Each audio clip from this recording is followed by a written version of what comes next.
বছরের প্রথম দিনেই কৃষকদের মন জয় উদ্যোগী মোদী সরকার মন্ত্রিসভার বৈঠকে গুরুত্বপূর্ণ সিদ্ধান্ত নেওয়া হয়েছে। প্রধানমন্ত্রী ফসল বীমা যোজনায় বরাদ্দ বাড়ানো হয়েছে। বরাদ্দ বাড়িয়ে ৬৯,৫১৫ কোটি টাকা করা হয়েছে। ফসল বীমা যোজনাকে ঢেলে সাজানোর সিদ্ধান্ত নেওয়া হয়েছে। এই প্রকল্প সংক্রান্ত প্রযুক্তি আধুনিকীকরণে ৮০০ কোটি টাকার তহবিল গড়া হয়েছে। বর্তমানে ২৩টি রাজ্য এবং কেন্দ্রশাসিত অঞ্চলে ফসল বীমা যোজনা চালু। রাসায়নিক সারের ৫০ কেজির প্যাকেটের দাম সর্বোচ্চ ১৩৫০ টাকা বেঁধে দিয়েছে মন্ত্রিসভা। শ্রমিক ভট্টাচার্য নিয়ে কি বলছেন শোনাবো আপনাদের।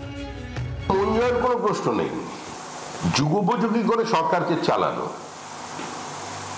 যারা বলেন কৃষি আমাদের ভিত্তি, শিল্প আমাদের ভবিষ্যৎ স্লোগান দিয়ে পশ্চিমবঙ্গে রাজনীতি করেছিলেন, তারা বিভিন্ন সময় কৃষকদের এমন আন্দোলনের সমর্থন করে দিচ্ছেন বা এমন বিবৃতি দিচ্ছেন যাতে প্রান্তিক কৃষকরা ক্ষতিগ্রস্ত হচ্ছেন।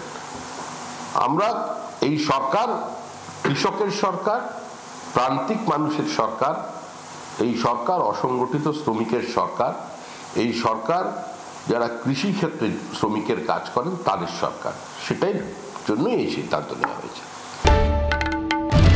বাংলার আওয়াজ, বাঙালির আবেগ, জি ২৪ ঘন্টা।